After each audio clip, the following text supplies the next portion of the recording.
Welcome back friends, स्वागत है Vivekananda classes Sikar पे। आज हम पश्चिम एशिया के दो राष्ट्र इजराइल और फिलिस्तीन हैं, इनमें विवाद के जो विषय हैं, मतलब लंबे समय से बना रहा, लगभग 100 वर्ष पहले का इनका इतिहास है, उस इतिहास की बात करेंगे। लेकिन उससे पहले बात कर ले कि वर्तमान में जो ये ज्वाला भड़की है तो किस वजह से भड़की है उसकी बात करता हूँ। तो यहाँ पे इजराइल जो राष्ट्र है, वैसे तो राष्ट्र है ही नहीं, इतिहास में जब बताऊंगा, पहले वर्तमान घटना की बात कर लेता हूं कि किस प्रकार से मतलब ज्वाला वो भड़की है। अभी 10 मई को लगभग पिछले 5 दिनों से इजराइल द्वारा गाजा पट्टी, हमास जो संगठन है उसके ऊपर लगातार मतलब इतने अटैक किए जा रहे हैं कि लगभग सैकड़ों लोगों की वहां पे गाजा पट्टी में, गाजा जो स्ट्रिप है वहां पे मृत्यु हो चुकी है। अब अरब राष्ट्रों का क्या उस पर स्टैंड है उसकी भी बात करूंगा, लेकिन इजराइल में जो लोगों की मृत्यु हुई है वो बहुत न के बराबर है, यानी 7 से 8 लोग हैं। उसका एक कारण तो जो इजराइल का मिसाइल डिफेंस सिस्टम है, जो आयरन डोम के नाम से, यानी वो एर्दश से जो कवच बना रखा है इजराइल ने, वो है।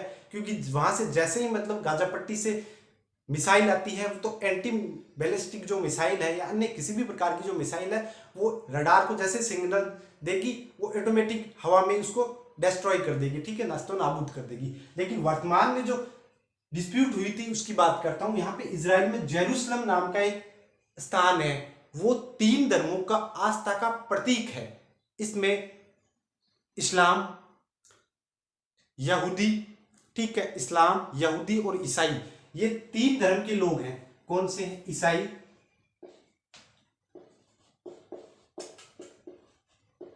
ईसाई, एक तो ये हो गया, मुस्लिम और यहूदी। ये इन तीनों के लिए मतलब आस्था का प्रमुख केंद्र है जेरूसलम। अब 10 मई को मतलब घटना हुई थी। 10 मई को मुस्लिम जो लोग हैं, यानी यहाँ पे यरूशलेम में या जेरूसलम में एक मस्जिद है, अल अक्सा मस्जिद, जो कि इस्लाम का तीसरा सबसे बड़ा पवित्र स्थल है। मक्का मदीना उन सब के बाद में इस्लाम का तीसरा सबसे बड़ा मतलब पवित्र स्थल है अल अक्सा मस्जिद। अल अक्सा मस्जिद, अल अक्सा मस्जिद, यहाँ पे कुछ नमाजी लोग नमाज अदा कर रहे थे। उस समय इजराइल की पुलिस द्वारा यहाँ पे गोलीबारी की गई, जिसमें लगभग 300 व्यक्तियों के घायल या हताहत होने की खबर आई थी। अल अक्सा मस्जिद थी, उसमें जेरूसलम जो है वो तीनों धर्मों के लिए प्रमुख आस्था का केंद्र है, ठीक है। यहाँ पे ईसाइयों के लिए प्रसिद्ध चर्च है, ठीक है। यहूदियों के लिए यहाँ पे माउंट जो एबल है, कैसा कुछ मतलब प्रमुख केंद्र है उसकी बात करते हैं, जो कि धर्म का प्रमुख केंद्र है, वो जेरूसलम में है, ठीक है। वर्तमान घटना अल अक्सा मस्जिद में नमाज अदा कर रहे थे जो मुस्लिम लोग थे, उन पर इजराइल की पुलिस के द्वारा गोलीबारी की गई। उसके बाद में कुछ गाजा पट्टी। अब बात करता हूं इतिहास की ओर, तो गाजा पट्टी की तरफ से यहां से हमास एक संगठन है, उसके द्वारा इजराइल पर अटैक किया गया, रॉकेट डाले गए। फिर इजराइल के द्वारा काउंटर अटैक, यानी सामने से इजराइल के द्वारा पहले हमास, यहां से हमास एक संगठन है गाजा पट्टी में, उसके द्वारा रॉकेट डाले गए। उसके बाद में इजराइल की तरफ से इतने भयंकर या जबरदस्त मतलब हमला किया गया, जो कि जिसमें अभी गाजा जो स्ट्रिप है यहाँ पे लगभग सैकड़ों लोगों की मृत्यु हो चुकी है अभी तक। और इजराइल का अभी स्टेटमेंट भी आया था कि जब तक लंबे समय के लिए इस समस्या का समाधान नहीं हो जाता तब तक इजराइल रुकने वाला नहीं है। लेकिन दूसरी ओर से फिलिस्तीन भी यही कह रहा है कि भाई हम भी तैयार हैं। लेकिन वैश्विक अभी तक प्रयास, जिसमें भाई दुनिया यही कह रही है कि दोनों पक्षों को शांतिपूर्ण तरीके से समस्या का समाधान करना चाहिए, जो कि लगभग 100 साल पुराना इतिहास है, अभी तक तो जिसका हुआ नहीं है, ठीक है। भारत के जो यूएन में स्थायी प्रतिनिधि है टीएस त्रिमूर्ति, उन्होंने भी कहा कि भाई दोनों पक्षों से हम शांतिपूर्ण तरीके से विवाद को समाधान की अपील करते हैं, आह्वान करते हैं, ठीक है। वर्तमान घटना अल अक्सा जो मस्जिद है, यहाँ पे इजराइल पुलिस की गोलाबारी से दोनों तरफ से अटैक हो रहा है। अब इजराइल का मानना है कि वह पूरे मतलब क्षेत्र को ही एकदम अपने कब्जे में लेके ही मानेगा या पूरी समस्या का एकदम समाधान करके ही चलेगा, ठीक है। तो इसका एक मतलब तो ये भी है कि इजराइल इतना ताकतवर कैसे हुआ, तो इसका कुछ राष्ट्रों का डायरेक्ट इनडायरेक्ट रूप से इजराइल को सपोर्ट है। ठीक है, अब बात कर लेता हूं मैं इसकी इतिहास की। वर्तमान तो घटना यही है, अब इतिहास की बात करते हैं कि इजराइल तो कभी राष्ट्र था ही नहीं। राष्ट्र था पहले फिलिस्तीन। ये जो मैप है, ये मैप है फिलिस्तीन का। अभी तो ये इजराइल का है। इजराइल जो है वो पूरा व्हाइट वाला इजराइल है, लेकिन ये रेड है ना, ये फिलिस्तीन है। लेकिन ये कभी जो मैप है, ये पूरा का पूरा जो था वो था फिलिस्तीन था। ठीक है, इसमें 1948 में विश्व के जो यहूदी लोग थे वो फिलिस्तीन है यहाँ पे आके बसने लग गए थे। उनको सपोर्ट ब्रिटेन जैसे राष्ट्र ने किया। ब्रिटेन जैसे भाई इंडिया को बर्बाद किया है, इंडिया और पाकिस्तान को दोनों को डिवाइड कर दिया। ब्रिटेन की मतलब वो दिमाग था उनका कि आज भी हम मतलब संतुष्टि से नहीं बैठे हैं, उस सीमा को लेके, उस क्षेत्र को लेकर इधर से उधर इंडिया पाकिस्तान मतलब चैन की सांस नहीं लेते हैं। तो ब्रिटेन ने यही काम यहीं पे किया था। इजराइल और फिलिस्तीन जो था उनमें, यानी फिलिस्तीन जो राष्ट्र था उसमें विश्व की कुछ यहूदियों को मतलब घर बनाने की घोषणा की थी। ठीक है, फिलिस्तीन एक राष्ट्र था, वहां पे जो यहूदी लोग थे वो बहुत अल्पसंख्यक थे, लेकिन फिलिस्तीन थे वो बहुसंख्यक थे। लेकिन 1948 के बाद में यहूदी लोग बहुसंख्यक होने लगे और वहां के फिलिस्तीन जो लोग थे वो कम होने लगे। ठीक है, इस प्रकार से स्थिति थी। अब बात कर लेता हूं मैं पूरी घटनाक्रम की, इतिहास की बात करता हूं। वर्तमान घटना की जेरूसलम की बात करेंगे। ये गाजा स्ट्रिप आ गई। इजराइल कभी राष्ट्र था ही नहीं। ठीक है, शुरू में इजराइल कभी राष्ट्र था ही नहीं, लेकिन फिलिस्तीन जो राष्ट्र एक था, उस राष्ट्र में विश्व के यहूदी आके बसने लग गए। ठीक है, उन विश्व के यहूदी इजराइल कभी राष्ट्र था नहीं, फिलिस्तीन जो राष्ट्र था उसमें आके बसने लगे। 1948 में यहूदी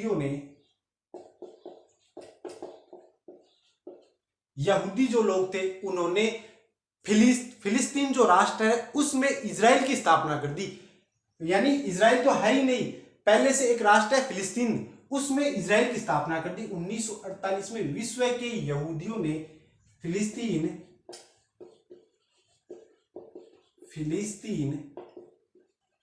में इजराइल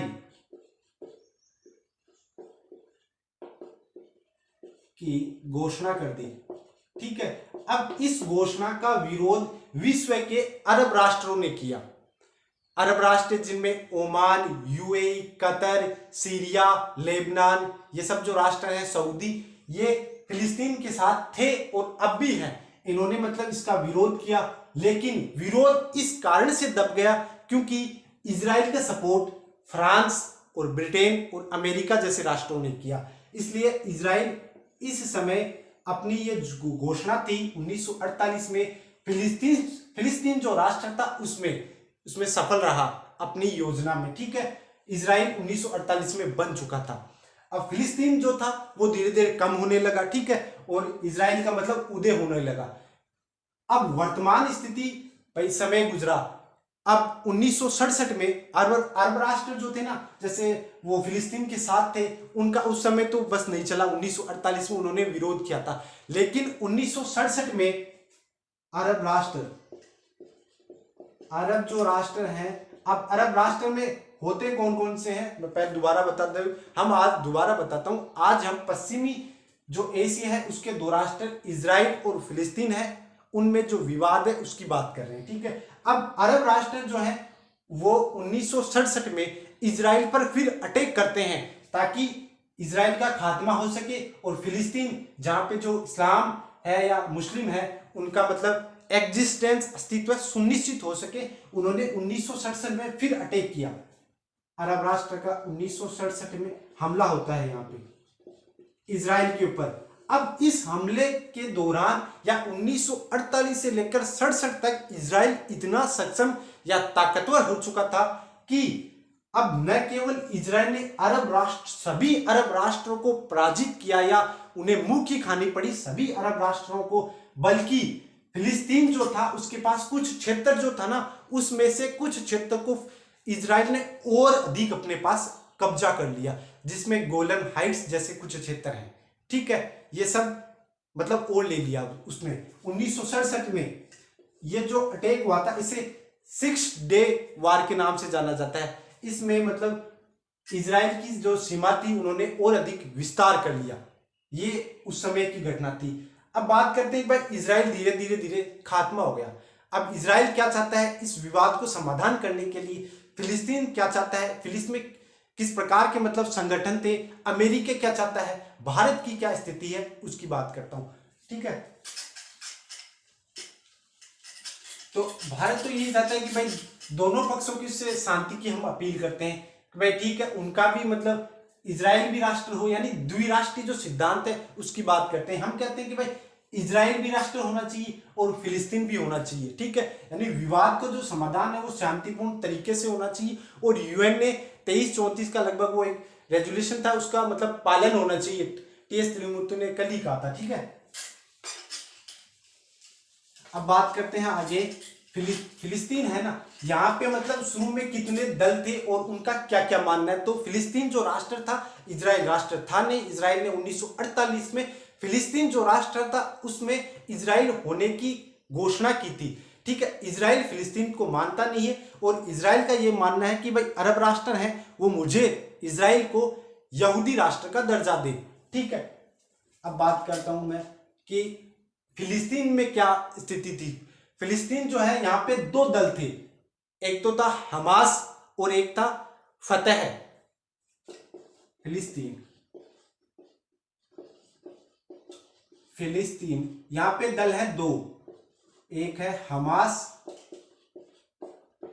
और एक आपका फतह। अब ये हमास जो दल है ये आक्रामक दल है, इसका मानना है कि राष्ट्र एक ही होगा, वो होगा फिलिस्तीन। लेकिन फतह जो दल है वो थोड़ा उदारवादी दल है, वो द्विपक्ष यानी द्विराष्ट्रीय सिद्धांत को स्वीकार करता है। वो कहता है कि ठीक है, इजराइल भी राष्ट्र होगा लेकिन फिलिस्तीन भी राष्ट्र होगा। ठीक है, ये फिलिस्तीन जो राष्ट्र है इसका दृष्टिकोण है। इसमें एक दल ये है और एक दल ये है। अब दूसरे बात करते हैं कि भाई इजराइल क्या सोचता है। इजराइल ये कहता है कि भाई ठीक है, मैं भी दो राष्ट्र के मतलब सिद्धांत को स्वीकार करता हूं, फिलिस्तीन जो है उसको राष्ट्र घोषित कर दूंगा, लेकिन फिलिस्तीन की कोई सेना नहीं होगी, फिलिस्तीन का कोई हवाई क्षेत्र नहीं होगा। ये बात फिलिस्तीन को इजराइल बोलता है। ठीक है, वो मेरे नियंत्रण में होगा। ये सब इजराइल दो राष्ट्र सिद्धांत जब पेश करता है तो ये शर्त रखता है। ठीक है, ये सब चीज होगी। अब भारत ये मानता है कि भाई भारत क्या दृष्टिकोण है। भारत ये कहता है कि दोनों का विवाद है उसे शांतिपूर्ण तरीके से मतलब उसका समाधान होना चाहिए। ठीक है, अब अरब राष्ट्र क्या क्या चाहते हैं। अरब राष्ट्र तो ये चाहते हैं कि भाई ठीक है, द्विपक्षीय तरीके से भी एक समाधान निकले तो समाधान निकले, लेकिन किसी भी तरीके से फिलिस्तीन है उसको स्वतंत्रता मिलनी चाहिए। ठीक है, इजराइल से मतलब उसके संबंध अच्छे हो कैसे भी हो, लेकिन उसे स्वतंत्रता मिलनी चाहिए। वर्तमान में जो मतलब 1967 में जो युद्ध हुआ था ना, उसके बाद में गोलन हाइट्स जो क्षेत्र है इसको भी ले लिया गया। वर्तमान में फिलिस्तीन जो है वो गाजा में है और वेस्ट बैंक में, इतना ही है। लेकिन अमेरिका जैसे राष्ट्र ने मतलब दोनों में सुलह के दृष्टिकोण में एक समझौता करवाया था 1993 में, जिसे ओस्ला समझौता कहते हैं, उसकी बात करता हूं। ओस्ला समझौता,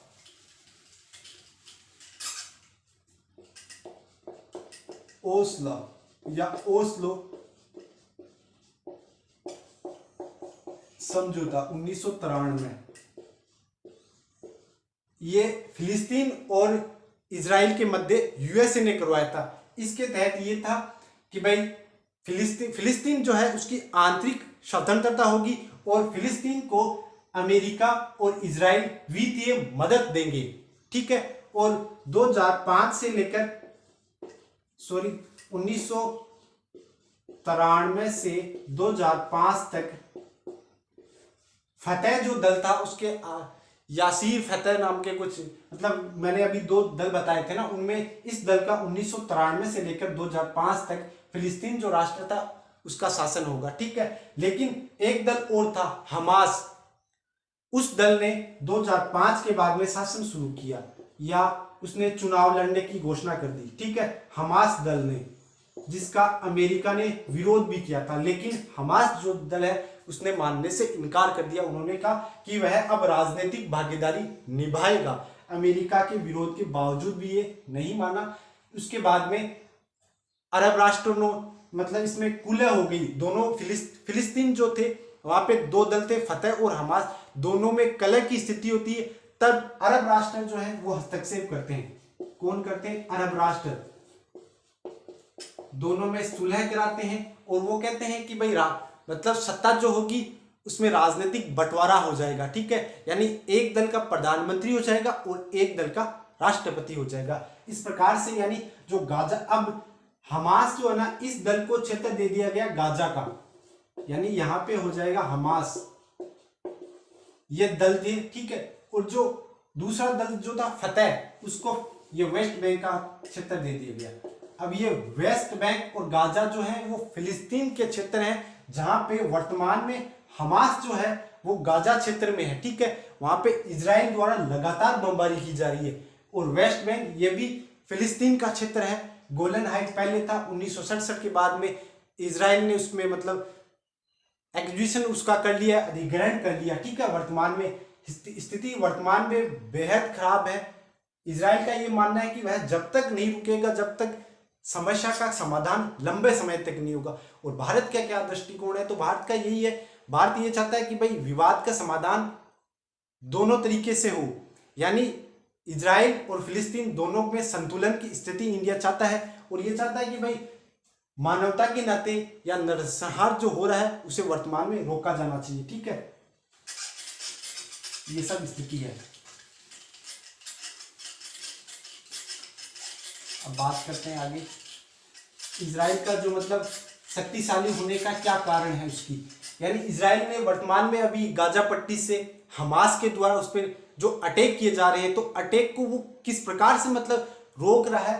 भाई गाजा पट्टी है, हमास के जो लोग हैं फिलिस्तीन, इनकी सैकड़ों में मृत्यु हो रही है, ठीक है। और इधर आपके इजराइल जो है, इजराइल ईद के लगभग 7-8 लोग अभी तक मतलब डाई हुई है, मतलब मृत्यु हुई है, ठीक है। तो इसका कारण ये है कि इजराइल ने मतलब 2006 के समथिंग एक आयरन मतलब डोम से एक मिसाइल डिफेंस सिस्टम का डेवलपमेंट किया था, ठीक है।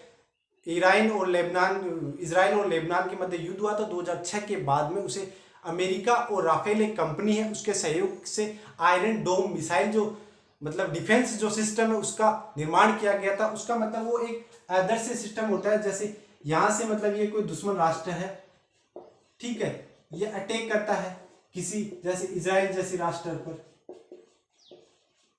ठीक है। तो यहां से क्या इसका रडार होगा, ये रडार इस सिस्टम को, इजराइल का जो सिस्टम है इसको एक्टिव करेगा। यहां से जैसे ही मिसाइल आएगी ये रडार इसके पास सूचना आएगी और ये सूचना यहाँ पे देगा। यहां से सिस्टम दूसरी मिसाइल सामने मतलब कुछ सेकंडों का खेल होता है यहाँ पे, यानी हवा में ही रह जाती है। इजराइल का जो रिहायशी इलाका है उसमें ये मिसाइल नहीं जाती हैं, जो कि इजराइल का जो सिस्टम है उसकी वजह से, ठीक है। हमारा यही मानना है कि भाई समस्या का समाधान जितना जल्दी हो सके और मानवता जो है उसका मतलब नरसंहार ना हो, ठीक है, यही प्रार्थना करते हैं। क्लास को लाइक करें, शेयर करें और अंतर्राष्ट्रीय संबंधों से संबंधित आपको किसी भी प्रकार का टॉपिक जिसपे मतलब जानकारी चाहिए तो आप कमेंट सेक्शन में बता सकते हैं। क्लास को लाइक करें, शेयर करें। धन्यवाद।